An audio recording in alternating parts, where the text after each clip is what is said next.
দেখুন কত লোভনীয় হয়েছে, দেখতে কত সুন্দর লাগছে। হ্যাঁ বন্ধুরা, খেতেও ভালো লাগে। যারা মেথি শাক ভাজা খায় না, তো এইভাবে করে ভাজা করে দেখবেন, তারাও খেয়ে নেবে। আর রেসিপিটা কীভাবে বানালাম সেটাই আপনাদের শেয়ার করছি। আর ভিডিওটা প্রথম থেকে শেষ পর্যন্ত দেখার জন্য অনুরোধ রইল। চলুন তাহলে শুরু করা যাক। মেথি শাকগুলো খুব ছোটো ছোটো করে কেটে নিয়েছি, কেটে পরিষ্কার করে ধুয়ে নিয়েছি। এবার এর মধ্যে সামান্য একটু লবণ মাখিয়ে দেব। তো লবণ মাখালে পরে এর থেকে জলটা বেরিয়ে যাবে আর তিতো ভাবটাও কেটে যাবে। আর 10 মিনিট আমি এভাবে রেখে দেব। এবার বেগুনের মধ্যে অল্প করে লবণটা নিয়ে নেব, দিয়ে মাখিয়ে নেব। কড়াইয়ের মধ্যে অল্প একটু তেল দেব। মধ্যে প্রথমে বাদাম দিয়ে দেব, একটু বাদামটা ভেজে নেব। লাল করে ভাজা হয়ে গেছে, তুলে নেব।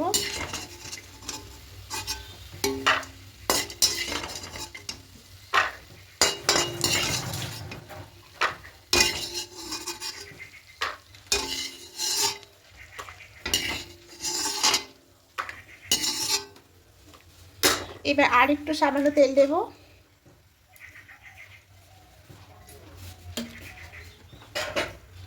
এবার ফোড়নে 5 ফোড়ন দেব।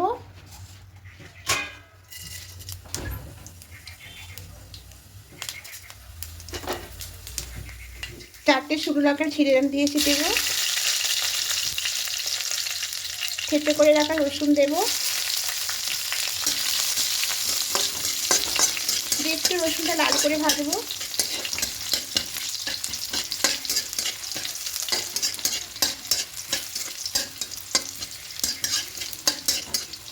এবার এখানে পেঁয়াজ কুচি দেব।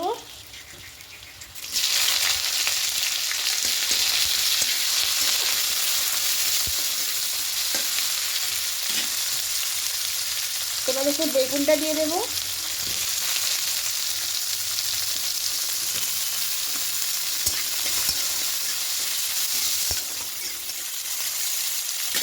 এক মুঠো মতো মটরশুঁটি দেব, আর একটু দেব। হলুদ গুঁড়ো দেব। এবার খুব ভালো করে একটু বেগুনটাকে ভেজে নেব।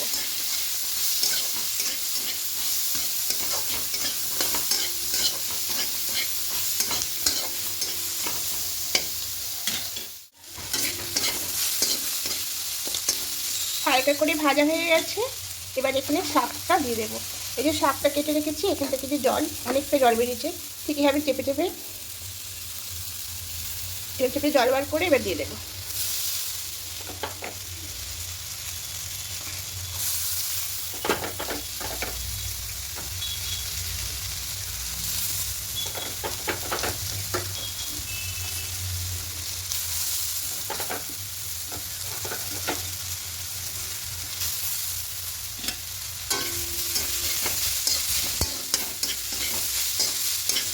যেহেতু শাকেও লবণ দেওয়া ছিল, আবার বেগুনেও দিয়েছিল, তাই এখানে লবণটা একটু সামান্য পরিমাণে দেবো।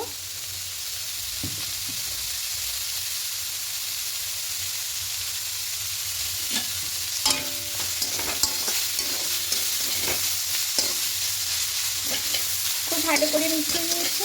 এবার এটা ঢাকা দিয়ে দেবো। ঢাকা দিয়ে কিছুক্ষণ নেব।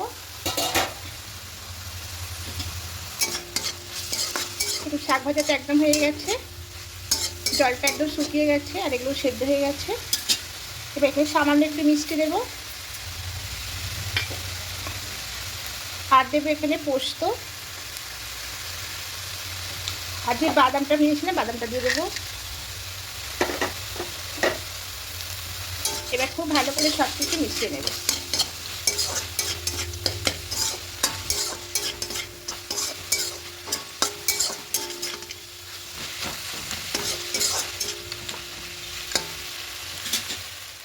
শাক ভাজাটা হয়ে গেছে। এবার গ্যাসটা অফ করে অন্য একটা প্লেটের মধ্যে নিয়ে নেব।